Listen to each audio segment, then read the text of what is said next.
Good morning. Welcome to today's knee-jerk devotional, November 11th, 2020. Our passage this morning is Luke 15, 1 through 10. It goes like this. Now the tax collectors and sinners were all gathering around to hear Jesus. But the Pharisees and the teachers of the law muttered, "This man welcomes sinners and eats with them." Then Jesus told them this parable. Suppose one of you has 100 sheep and loses one of them. Doesn't he leave the 99 in the open country and go after the lost sheep until he finds it? And when he finds it, he joyfully puts it on his shoulders and goes home. Then he calls his friends and neighbors together and says, "Rejoice with me, I have found my lost sheep." I tell you that in the same way, there will be more rejoicing in heaven over one sinner who repents than over 99 righteous persons who do not need to repent. Or suppose a woman has 10 silver coins and loses one. Doesn't she light a lamp, sweep the house, and search carefully until she finds it? And when she finds it, she calls her friends and neighbors together and says, "Rejoice with me, I have found my lost coin." In the same way, I tell you, there is rejoicing in the presence of the angels of God over one sinner who repents. I love how edgy Jesus is. He just doesn't care what people think of him. Jesus is hanging out with sinners, and the religious folks are completely put out by this. They are deeply offended that Jesus would eat with them. Now, we might miss what's actually happening here because we don't get the culture.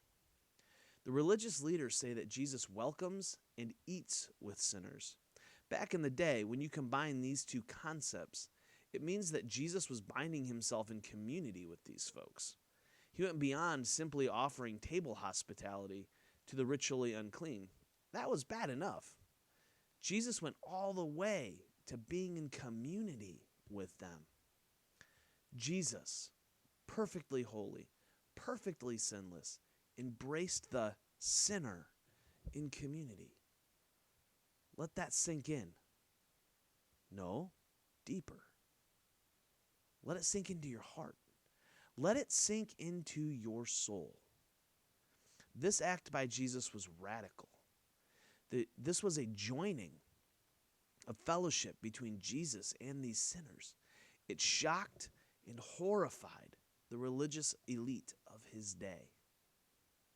Now, we used to host a monthly worship gathering at a local coffee shop. It was a beautiful place. The shop was owned by a gay democratic socialist. I think it is safe to say that a church community was not part of his regular community. We were the other. After a few gatherings there, he and I were talking one day in the shop.